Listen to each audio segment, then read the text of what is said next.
Hey, what's going on YouTube? Aura Storm here with another deck profile day. This is the first episode of deck profile update weeks. This is the week where, since we've gotten the brand new ban list, I'm going to be updating all of my decks. And the first deck, of course, is Channel Staple. Probably will always be remade every single ban list. So now we have Battlin Boxers. Now I will be going into the side deck, so this will be a bit of a longer video. Why is the Colossal Fighter there? I will get to that. But anyway, guys, let's go and get to it. So, of course, the obligatory 3 copies of Glassjaw. It's your recycling engine. It's one of the reasons you play the deck. It's sort of like your... So you know how the all fusions loop their fusion spells back? They loop your switch hitters back. So, of course, you play 3 switch hitter because this is basically your wolf bark. Like, you normal summon it, special summon a Battlin Boxer monster from the graveyard, and it's typically going to be Glassjaw, and then Glassjaw will activate... His effect is when he sends to the graveyard by a card effect, including... As long as he's detached from a monster with his own, or he dies from his own effect, or he's detached for a continuous effect such as Yugioh or Maestroke, he will activate. But so those 6 cards are one of the reasons the deck is good. And then 2 copies of Headgear. I know a lot of Battlin Boxer builds run 3, and in terms of ratios, I hate running this card at 3 because I only have 3 things I want to dump, which is Glassjaw. And I hate running, the same reason in a lot of decks, I won't run 3 Rhoda for 3 targets. I just don't like running and you don't always want to draw this card, but at 2 you'll never see it, and 3 is too many, so 2 is just right. And then 3 copies of Shadow. This is a new card we got in World Superstars. Basically, you can detach a material from a Battlin Boxer monster to special summon it from your hand, and that will trigger Glassjaw's effect. So basically, what's great about this card now that we have it is that it makes it easier to make a board with both Nova Kaiser and Yugioh. So, especially with this card now, I'm really starting to like Spar again, because Spar, unfortunately, his effect's a bit restrictive. We'll get to Spar. And then 2 copies of Battlin Boxer Spar. I've always had a bit of a love-hate relationship with this card because it makes you skip your battle phase, but that's pretty key. Because if you control another Battlin Boxer, you can special summon it during your main phase too, because it says skip, not you cannot conduct. So you have to remember that. So you can special summon your switch hitter, do this, and then make another XYZ. So that's pretty nice. And especially because we now have Nova Kaiser, you actually can make both Nova Kaiser. There's another rank 4 you can make that's not Cestus. And then 2 copies of Photon Thrasher. I've always been a big fan of Photon Thrasher because you can just special summon it and it gets over a lot of XYZs such as Castel and Chidori and stuff like that. I just like that I can just special summon it from my hand. I prefer this over Kage to Kage because Kage is a dead draw more often than not, and Goblinberg cannot trigger Headgear's effect, so I've kind of always been a bigger fan of this card. Plus the fact that Goblinberg can be Fiendish Chained, and with all the Bailers, Fiendish Chains, etc., I'd rather get my XYZ, get this out, attack, and get my XYZ on the board main phase 2, and then have them Bailer it. So that's why I like that, Thrasher in here. And 3 copies of Masked Chameleon. Now, I know a lot of builds run 2. My thoughts on reason I run this at 3 is because not only do I want to see it, a lot of the other cards that I could be running in place of this, like Kage to Kage, Goblinberg, I'm not the biggest fan of, and I like this card. And it's always live, and I might say, "Aura, you're only running 5 targets." Well, I like the card at 3 because it's a combo card. It gets me doing whatever I need. Do I need a Synchro? Do I need XYZ? And I want to see this card as often as possible. So that's why it's in here. And then now that's all the monsters for the spells. 3 copies of Reinforcement of the Army. Obviously, you're playing a mostly warrior deck, and it's obvious, and this card's still at 3 in the TCG, so you run your max amount of copies, so you can make sure you get to your stuff. And then 3 copies of MST. Now, my thoughts on this is with Clifford's coming back, and more with Lose a Turn now being a thing, I feel that 3 MST, I still like my 3 MST in the main boards, and you can always cut this down to 2 or side them out, but I just feel that I'd rather have the space than not. And then 2 copies of Dark Hole. I do not own a Regeki, but I find that in this particular deck, Dark Hole and Yoke is a pretty nasty combo because Yoke will just buff himself up and protect himself when you trigger Dark Hole. So I really like this card in the deck. You can also run Regeki if you own it, but I will tell you I do not own one, full disclosure. Then 2 copies of Forbidden Lance. Now, I really like Lance in this deck because this is one of those decks where you really need your summons to go off. Like, you really need your switch hitters to hit the board, not be bottomless. Like, you don't like all those disruptive cards. So that's what Lance does. And it's good protection, and it's a main deckable window out, because you can, if you have this in your hand, you can just drop pretty much any Battlin Boxer not named Headgeared and chain Lance. So it's pretty nice.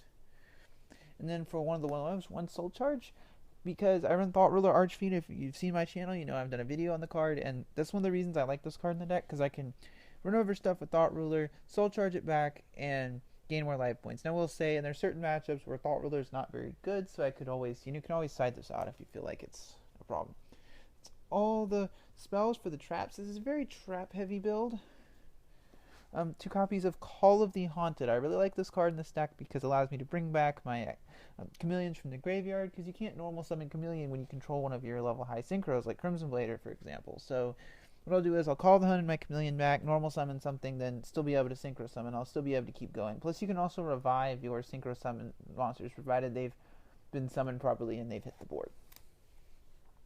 And it's always nice to call a Haunted back, a Scrap Dragon or a Crimson Blader, in my opinion. So anyway, this is my tech for the deck, 2 copies of Skill Prisoner. Now, this is a really interesting card, because for a lot of decks, this particular deck's greatest weakness is monster effects that target, such as Castell and 101, and God forbid someone tries to Big Eye or Lead Yoke.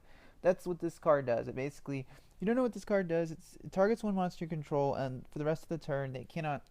monster effects that target that card at resolution will be negated. So it's sort of like if Forbidden Dress had a baby that negated at resolution. That's what Skill Prisoner would be. And also, you can also use it again from the graveyard during either player's turn. So it's effectively like 4 negates to keep your Lead Yoke protected. It's a really nice card. I like it at 2 in this deck, and it's pretty good on paper. 2 copies of Jolt Counter. I will say, I do not run Battle Traps in this deck, because I feel like I'd rather run stuff that keeps my Lead Yoke safe, or can negate stuff I don't want an opponent doing. That's what Jolt Counter does. It is a Solemn Judgment during the battle phase. So what this means is that it stops any spell. So if they... Now, I will say a lot of trap cards that people are running right now, such as Mirror Force, aren't really... Battlin Boxers don't really care, because Yoke's just going to go up and Nova Kaiser will trigger. But it's always nice to have that little extra bit of insurance, and it can stop hand traps such as Honest, Kalut, Valk, etc. It's always nice to stop those battle phase hand traps, and not you just have that little extra bit of insurance. And 2 copies of Fiendish Chain. I will say, if I ever took the build deck to an event, I would probably run 3, but I really like Fiendish Chain in this deck, and I've always preferred Fiendish over Breakthrough Skill, but I like it because it prevents from attacking, and I just like the card. It's really good. If you are on a budget, you can always replace them with Breakthrough Skills. 1 copy of Torrential. I wasn't running Torrential for a while, but I remembered the combo with Lead Yoke, where you just drop Lead Yoke and chain Torrential and get your Lead Yoke up. It's a really devastating card in this deck, because it can trigger your Lead Yoke. So that's what's in here. It cannot trigger Nova Kaiser, because Nova Kaiser can only be triggered by opponent's card effect, which is probably a good thing, to be honest.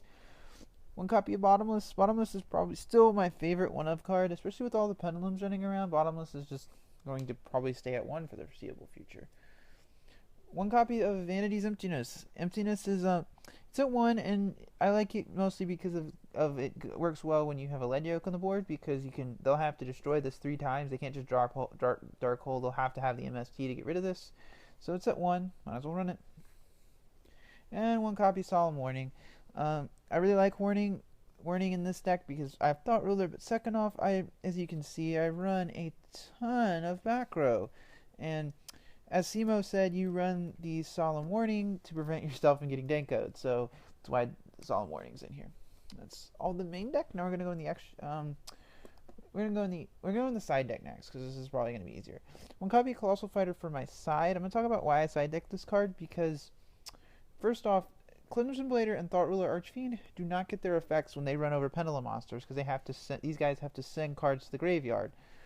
So my thought process was, I remember watching my friend play my deck, and he summoned a Colossal Fighter, and I find that Cleese have a lot of trouble getting rid of this card because they have to extend, even if they have their floodgates like Skill Drain and lose a turn out, this thing is a pain in the butt to get rid of, especially when you have something like Skill Prisoner protecting it.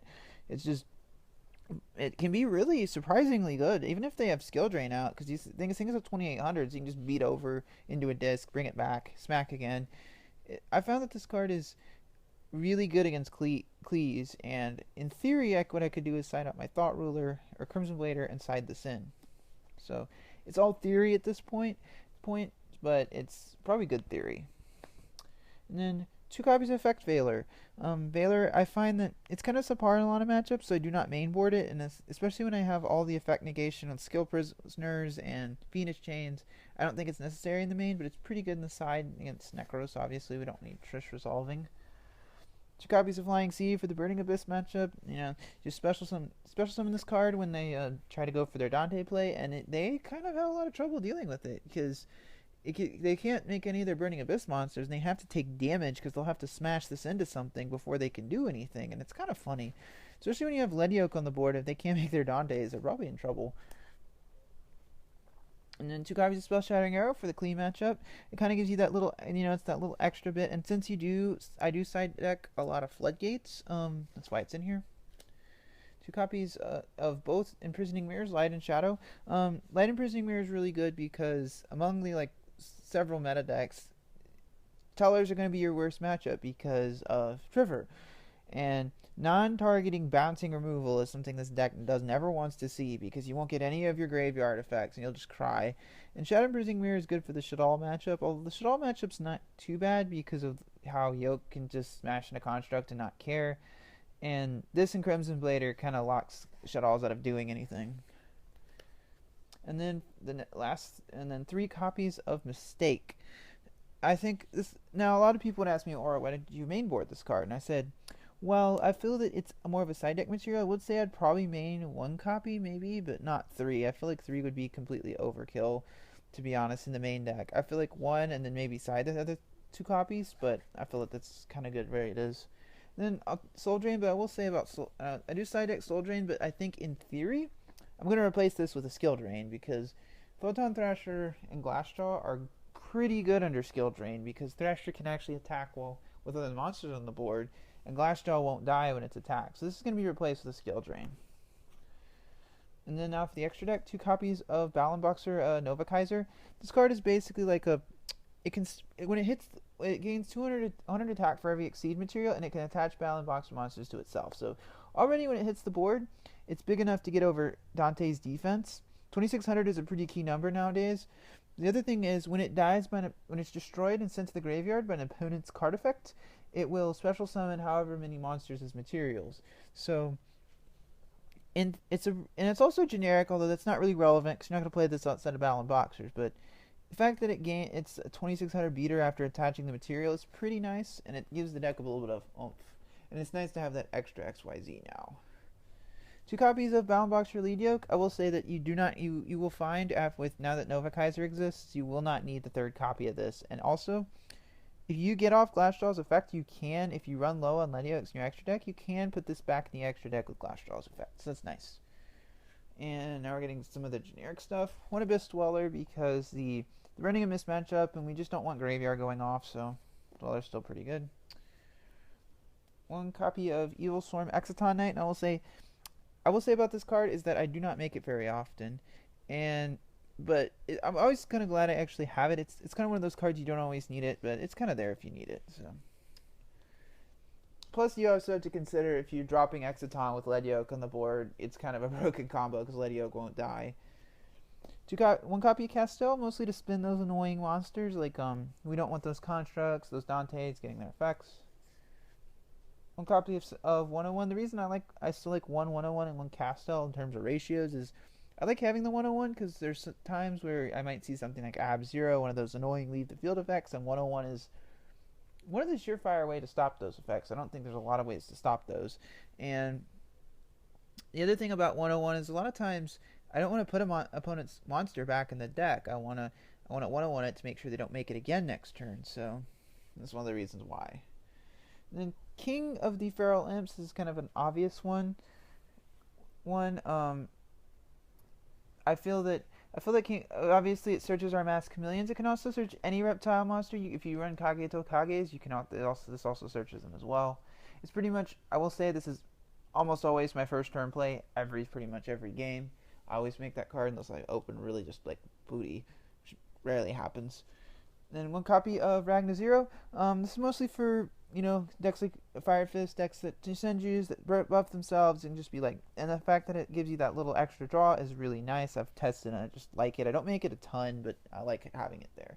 Then of course 1 copy of Karen Gorgon. I absolutely love this card. What this card does is it keeps your Ledioks protected. So basically what this does is when your opponent tries to target one card in the field with a card effect that targets exactly one card, you can shift control to whatever would be a valid target. So if they try to break through skill your Lediok, you can chain this and you can fiendish have their opponent fiendish their own monsters. If you have vanities out with this on the board, you can make them MST their own stuff. There's some pretty dirty things this card can do, and just in combination with something like Lediok, it's very nice. And then for the Synchro monsters, 1 copy of Stardust Dragon. I will say that when that new Red Dragon Archfiend Scarrite card comes out, that'll be replacing the Stardust Dragon. If you don't know what that card does, basically it blows up every special summon monster on the board, then burns your opponent for 500 for each. So, if you're getting where I'm getting at with this, that and Lediok means not only can I clear my opponent's board full of special summon monsters with that card effect, but on top of that, my Lediok will go up to 3k, and if I blow up 4 monsters, that's basically an OTK for me. So, this card will be, but for now, it's not a bad card. It keeps my board from being nuked, but you can also, if you like Colossal Fighter, it's a replacement for this. 1 copy of Thought Ruler Archfiend. Now, I like this card. You've seen the video on my channel on the card. It's absolutely amazing. It's won me games on its own when I used to play the Kaiser Coliseum Protect the Castle build. I love this card. Great card. Although I would say, like I said, I would side it out against, probably decks like Cleese. 1 copy of Crimson Blader. This card wins games on its own. Sort of like, I love this card. The card in the super just looks nice. And then lastly, 1 copy of Scrap Dragon, because you can target your Lediok, target and clear off your opponent's monsters before making a push, and buffing up your Lediok is always nice. So anyway, guys, it comes to the end of the deck profile today. I really always appreciate when people watch my videos. Tune in on Tuesdays, Thursdays, and Fridays for when you get the content. If you like to saw from this video, please subscribe. This is Storm signing out.